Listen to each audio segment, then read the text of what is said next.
What's happening, Marvel people? This is November 4th, 2015. We have a total of 7 new issue number 1s to talk about. We got a lot of stuff, but I got a couple things to clear up. We got Spider-Gwen number 0. This is originally a part of the Edge of Spider-Verse. This is the Edge of Spider-Verse number 2. This is a reprint issue. This isn't exactly all new, all different Marvel, but this will give you a background on what's going on with Spider-Gwen, what her world's like, and this issue was a lot better than her number 1 issue. You know, check this out if you want to learn more about Spider-Gwen. Also, we got X-Men number 600. This is also not all new, all different Marvel. This has been delayed since like April or May. This is pre-Secret Wars. But this does set the stage for multiple X-Men books. This is a very thick issue. There's a lot of content here. Basically, Beast, he brought back previous versions, like the original incarnations of the X-Men, the teenage versions. He brought them back from the past to talk some sense into Cyclops, because basically Cyclops, he's raging out on the Phoenix Force. He almost genocided humanity. And Beast brought back the original versions to knock some sense into him. The whole issue is basically a trial of Beast. They're just arguing about like whether or not Beast should have done it or should not have done it, because Beast has been doing shit like that, like without anybody's consent. So they're really pissed off at him. But the highlight of the issue is the teenage version of Iceman. He came out as gay, and he's having a conversation with his current day counterpart, and they're talking about like why, like how could he have hidden that inside. This is great dialogue, great stuff, written by Brian Michael Bendis. This guy is so good at dialogue. You have to pick this up just for that scene with Iceman, because that was so well written. But like I said, this sets the stage for all new X-Men, which is the teenage X-Men team. They're stuck in the present time. They cannot go back to their old time, and they're trying to find their place in the normal Marvel universe. So X-Men number 600, this is a goddamn bargain. That leads us to Extraordinary X-Men number 1. Basically, Storm, she's in charge of the school, and all of the mutants right now, they have a sickness from the Terrigen Mists. Black Bolt of the Inhumans released the Terrigen Mists to create more Inhumans, but inadvertently it having a bad effect on all of the mutants of the Marvel Universe. They're all getting sick, and this mist has prevented any new mutants from coming out. Basically, they're trying to get the young Jean Grey from the past teenage versions of the X-Men. She just wanted to quit all of this stuff, and they're trying to recruit her. And Old Man Logan shows up at the very end, so we're gonna have to wait and see next issue to see how he fits into the whole thing. But it's pretty good. This cover is so fucking awesome. I wish that the art in the book was as good as this cover. It's similar, but it doesn't quite hit this mark. So you gotta pick it up. Extraordinary X-Men number 1. And here we go, the biggest surprise this week, Hercules number 1. This was very, very good, especially if you're into mythology. I always knew there was a Hercules running around the Marvel Universe, but I didn't understand what exactly he was or why. But he was the Marvel world's first superhero, and his name goes back even farther than Hercules. He's known by many names, but he's chosen to stick with Hercules because it's basically marketing. He's like, hey, Herculean, that's like an adjective now. How can you pass that up? Like, everybody knows what Hercules is. This is really good stuff. There's a really good joke with Gilgamesh, if you're familiar with the Epic of Gilgamesh. He's basically freeloading on Hercules' couch, and he's just getting fat and eating cereal, and that was very enjoyable. I cannot wait to see how kind of twists and turns they can bend all old school mythology, because they have Gilgamesh, they're gonna have like some Greek, possibly Roman. I love mythology, so I'm definitely gonna keep an eye on this one, and if you like mythology, you gotta keep an eye on it too. Next up, we got Nova, number 1. This is, I know there was an older Nova. I guess it's his dad. I'm not really quite sure. But the main Nova of this book is Sam Alexander. And I really like him. He's a really likable kid. He's a kid superhero. It echoes like young Peter Parker. So it's very good stuff. But shit's about to go down. And I don't want to spoil it. So you've got to pick up Nova and see if you like Sam Alexander, because I know I do.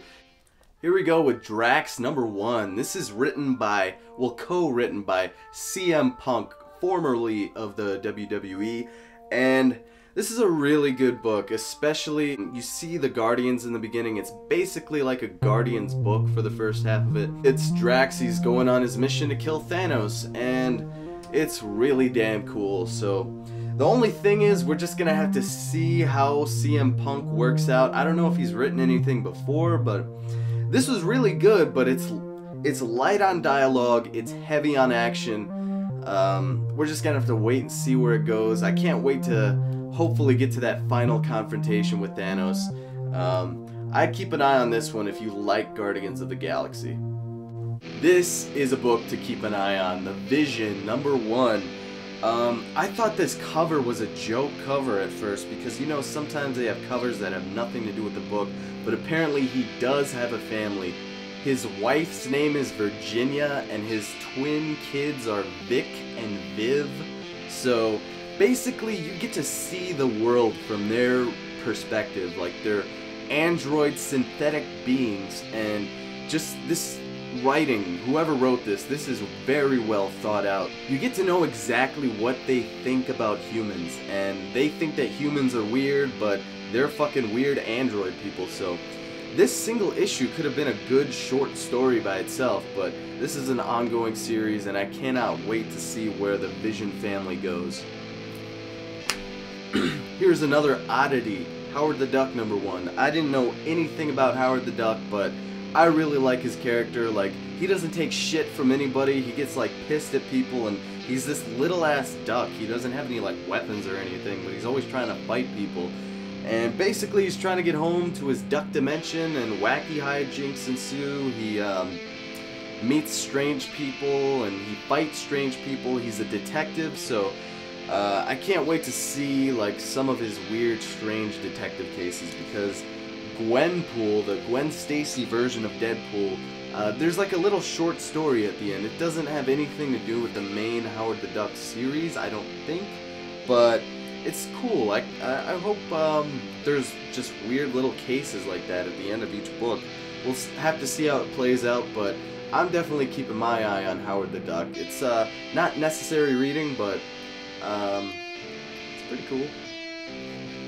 Here we go. This is what I have been waiting for. I love the Deadpool. Deadpool number 1, and this is written by the same guy who writes the Uncanny Avengers, and Deadpool was on that team. I think he was written very well. I was very impressed by that Uncanny Avengers and how they used Deadpool. But this issue is a little lackluster just because you don't really see a lot of Deadpool. It mostly focuses on Deadpool. He has a team of assassins that are wearing the Deadpool uniform, and I don't know, like, it's good, it's not bad, it's just I wanted this to be about Deadpool. This is his solo series, not as good as the Deadpool and Uncanny Avengers. The funniest thing about this book is actually the cover. If you look at the cover, there's so many little fucking jokes in here. This was a really great cover, but we'll have to see how the story unfolds, because I want more Deadpool. I can't believe I'm asking I want more Deadpool when the book is called Deadpool, but I'm gonna buy it anyway. I don't even care if he's in there for one panel. I'm still gonna buy it because it's Deadpool. Here's another cool one, Contest of Champions number 2. Originally I passed on Contest of Champions number 1. I did not realize that this is actually all new, all different Marvel. I thought it was just some tie-in for the video game. I thought it was some BS video game tie-in. This is still pretty good. It's the whole conceit of this book is basically if you want to see some obscure Marvel characters facing against each other. We just got the British Punisher. He's pretty cool.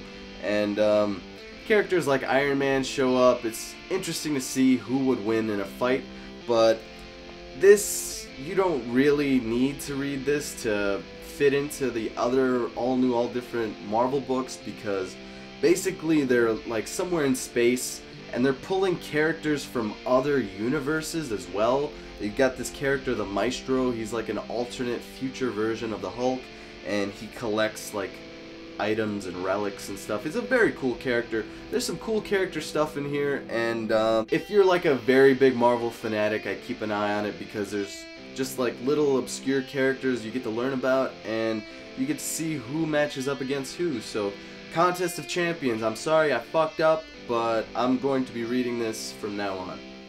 Here we go, Doctor Strange #2. Not so much happened plot-wise through this, a little key things, but you do get more character development.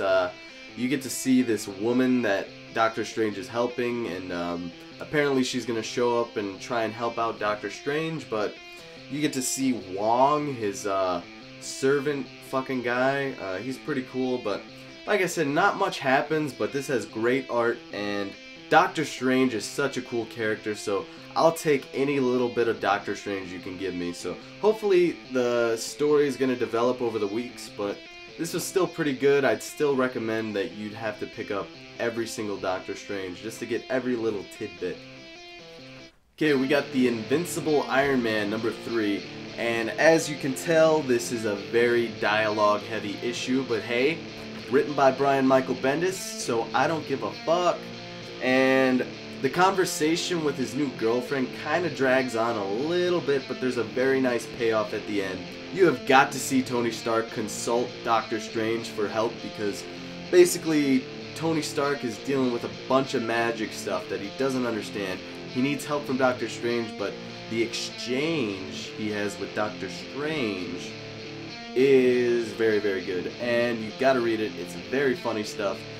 Brian Michael Bendis is a king of dialogue, and you gotta read Iron Man. And here we go, the final book of the day is The Amazing Spider-Man #3, and I just gotta say, these covers by Alex Ross have just been so goddamn good.